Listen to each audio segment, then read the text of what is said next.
tal vez cizaña. ¿Verdad que sí? Hay algunos que parecemos, mire, cualquiera, como dicen, nos compra. Pero ¿seremos realmente trigo de Dios? Entonces, ¿cuáles son las evidencias de que es trigo de Dios si no es cizaña? Hay varias marcas. Número 1, ¿cómo sabemos si somos trigo de Dios? Número 1, el trigo de Dios es aquel que ha nacido de la buena semilla de Dios. Porque dice que el sembrador salió a sembrar la semilla de trigo y brotó la mata de trigo. La simiente es representación de Dios, de Jesucristo. Jesucristo vino a este mundo para traer la buena semilla y plantar la buena semilla. ¿Amén, amados? Y la buena semilla que Él plante es la misma vida de Él. Por eso dice que fuimos nacidos de simiente incorruptible. Semilla, simiente, es algo similar. Entonces, nadie puede llegar a ser un trigo de Dios si primero no ha nacido de Dios. Por eso Jesús dijo a Nicodemos: no puedes ver el reino de Dios si no naces de nuevo. Porque la semilla tiene el potencial de dar origen a una nueva planta. ¿Sí o no, hermano? En una semilla tan pequeña está el potencial para dar origen a una nueva planta. Pues en el Señor Jesucristo, como la semilla de Dios, está el poder para dar origen a una nueva vida en el corazón del hombre. De tal manera que el que tiene al Hijo de Dios tiene nueva vida dentro de su corazón. Ha brotado ha dado origen a un nuevo hombre, a una nueva mujer. El que tiene la semilla de Dios, que es Cristo, se manifiesta porque tiene una nueva vida. Yo no puedo decir soy trigo de Dios, no soy cizaña, si no hay en mí el desarrollo y el crecimiento de una nueva vida. ¿Me está entendiendo? O sea, la semilla se siembra y da origen a una nueva planta. Hay una nueva planta desarrollándose. El que es trigo de Dios va a nacer de nuevo y va a haber una nueva vida creciendo dentro de él. Es la vida del Señor Jesucristo. Ya no vivo yo, vive Cristo en mí. Y lo que ahora vivo en la carne, lo vivo para la gloria del Hijo de Dios. Amén. ¿Cómo sé si soy trigo de Dios? La semilla de Dios va a producir una planta según su género. Usted no va a sembrar una semilla de mango y le va a dar una mata de aguacate. ¿Sí o no? La semilla solo puede producir una vida de la misma naturaleza que es la semilla. Si es mango, mango. Por lo cual, si la semilla de vida de Cristo Jesús está plantada en mi corazón, mi vida tiene que ser semejante a la semilla que está en mí, que es Cristo el Señor. Tengo que parecerme a Jesús. Amén, amados. Por eso es que cuando vamos a primera de Juan, él dice que el que tiene la simiente de Dios, el que ha nacido de Dios, dice, no practica el pecado. Porque la simiente de Dios permanece en él. Y no puede pecar porque ha nacido de Dios. O sea, que quiere decir que el que ha nacido de Dios experimenta un cambio radical en relación con el pecado. Hay un cambio radical en relación con la iniquidad cuando hemos nacido de Dios. Cuando no hemos nacido de Dios, amamos el pecado, nos deleitamos en él. Cuando hemos nacido de Dios, más bien huimos del pecado. Nos alejamos del pecado, procuramos no pecar. No es que no pecamos, pero no estamos permaneciendo y practicando abiertamente el pecado como lo hacíamos antes. Y por ello, ahí están las evidencias del que es trigo de Dios. Puede ser que aún dentro de la casa del Señor, hermanos, pueda haber trigo y puede haber cizaña. El trigo de Dios entonces es aquel que ha nacido de Dios, de la buena semilla de Dios. Pero también es aquel que se deja limpiar por Dios. Algo interesante del trigo, porque el énfasis de esta parábola es en la diferencia entre el trigo y la cizaña. ¿Cómo diferenciarlo para separarlo al final? Tienen dos destinos diferentes. Y tienen dos aspectos diferentes. El trigo, hermanos, cuando se recoge, mire qué hermoso, cuando cosechan el trigo, después pasa un proceso para ser limpio, para que quede el grano puro. Porque cuando el trigo se cosecha, viene envuelto en capas de paja. Se le llama paja, todas esas hojitas que los cubren. Por eso es que Juan el Bautista, cuando habló de Jesús que venía detrás de él y dice que iba a bautizar con el Espíritu Santo, dice, y el aventador está en su mano. ¿Ha leído ese pasaje? El aventador está en su mano y limpiará su era y pondrá el trigo en su lugar. ¿Qué era el aventador? El aventador era como un rastrillo. No sé cuántos se criaron quizás en el campo y conocen de esto. Era un rastrillo que cuando se ponía el trigo en un lugar, regularmente se ponía en un lugar alto para que soplara el viento. Entonces con el aventador, por eso se llama aventador, porque era como un rastrillo que agarraba el trigo, lo tiraba, lo aventaba, el aventador lo aventaba al aire, y entonces el aire hacía que todas las capas que envolvían al grano se las llevara. Ese era un aspecto de limpiar el trigo. También el trigo se limpiaba sacudiéndolo en una zaranda. El Señor le dijo a Pedro: Pedro, Satanás me ha pedido tu vida para zarandearte como a trigo, pero yo he rogado por ti para que tu fe no falte. Quiere decir, Pedro, mire qué tremendo es.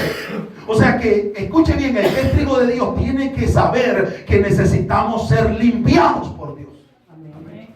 ¿Por qué? Porque es igual al trigo. Hay un gran potencial dentro de cada uno de nosotros. Podemos llegar a ser grandes hombres de Dios, grandes instrumentos de Dios, grandes vasos que Dios use. Pero Dios dice: tengo que quitarte muchas capas que están obstruyendo el desarrollo del potencial que yo tengo en ti. Tengo que arrancar esas malezas, tengo que quitar esas capas que están estorbando el desarrollo para que llegues a ser un grano puro para mí, dice el Señor. Entonces Dios nos limpia y Dios nos quiere seguir limpiando, y tenemos que someternos al proceso de limpieza de Dios para que seamos grano puro para Dios.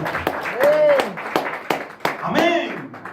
Entonces el Señor le dice a Pedro, le dice así: Simón, Simón, Satanás me ha pedido tu vida para zarandearte como a trigo, pero yo he rogado por ti para que tu fe no falte, y una vez tú vuelto vas a confirmar a tus hermanos. Ahora ponga atención. No nos da tiempo de ir buscando cada pasaje, pero ponga atención. El Señor se dirige a él ¿con qué nombre? Simón, Simón.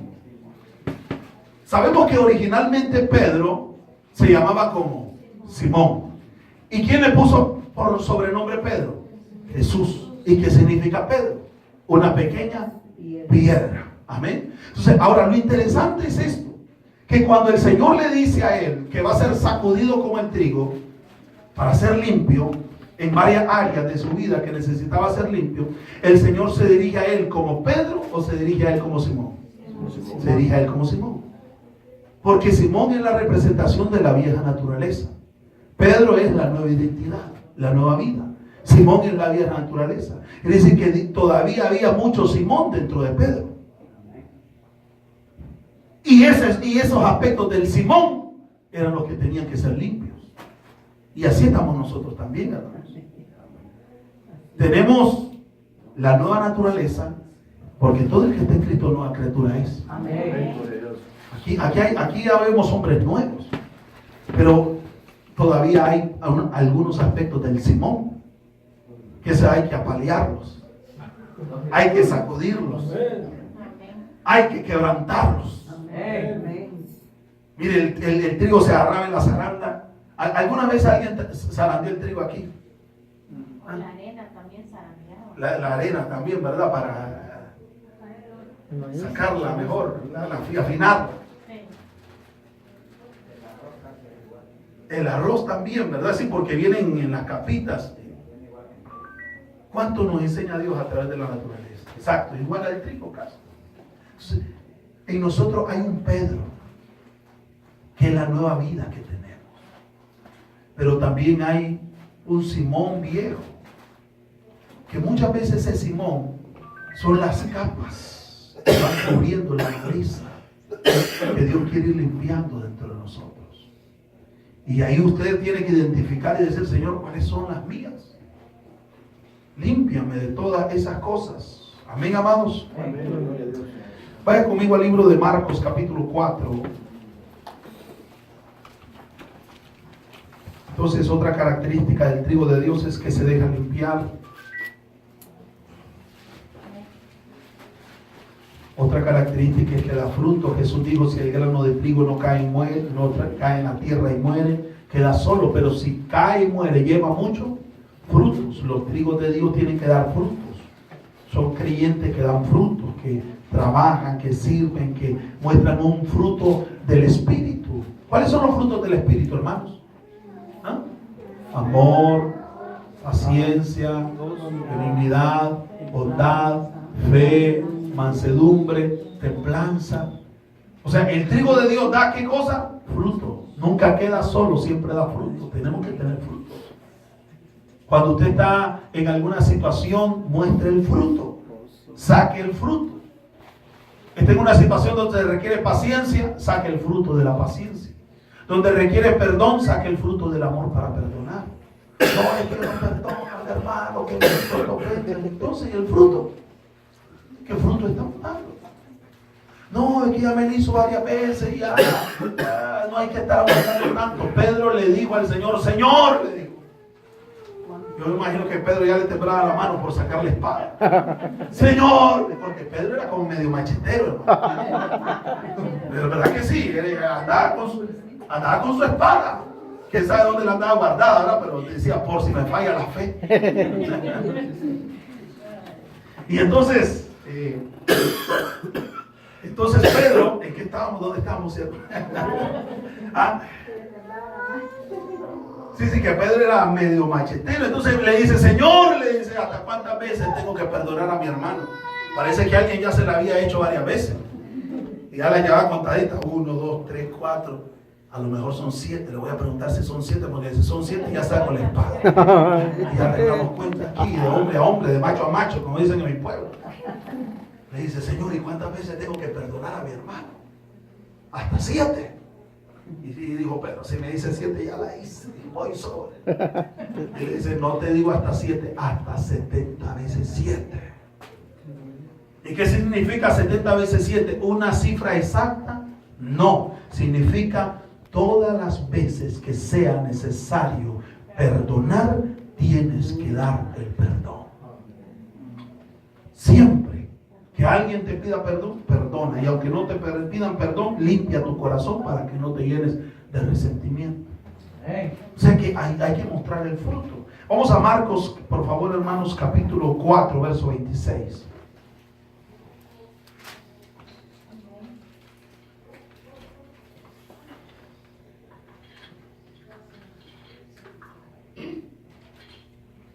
Decía además, así es el reino de Dios, como cuando un hombre echa semilla en la tierra y duerme y se levanta, y de noche y de día, y la semilla brota. ¿Y qué más, hermanos? Y crece sin que él sepa cómo. Un misterio. ¿Qué misterio, verdad? ¿Cómo crece la semilla dentro de la tierra? Un misterio, algo especial que Dios hizo. Porque de suyo brota de suyo lleva fruto la tierra. Primero, ¿qué? Hierba, luego espiga, después grano lleno en la espiga. Y cuando el fruto está maduro, enseguida se mete la hoz porque la siega ha llegado. Esta parábola habla del crecimiento espiritual en la labranza, del crecimiento espiritual dentro de nosotros. Nos habla de cómo crece la semilla. Dios obra en el corazón de nosotros para dar un crecimiento espiritual. Nosotros debemos de crecer espiritualmente. Como crece la semilla, debemos de experimentar ese crecimiento. Y dice que el crecimiento espiritual es una obra misteriosa. Y es algo que viene de Dios. Mira, hermanos, la semilla se enseña, la palabra se enseña, la palabra se ministra a todos. Pero es algo especial como la palabra de Dios puede provocar un crecimiento en el corazón de las personas. ¿Por qué? Porque el poder está en Dios y en la semilla, en la mensaje. La palabra, dice Isaías, no vuelve vacía. Es como la lluvia que desciende sobre la tierra y la hace germinar y no regresa ya vacía, sino que hace producir la tierra. La palabra de Dios es poderosa para obrar en nuestros corazones también y llevar un crecimiento. Ahora, el asunto aquí es el crecimiento. Todos debemos de estar creciendo espiritualmente.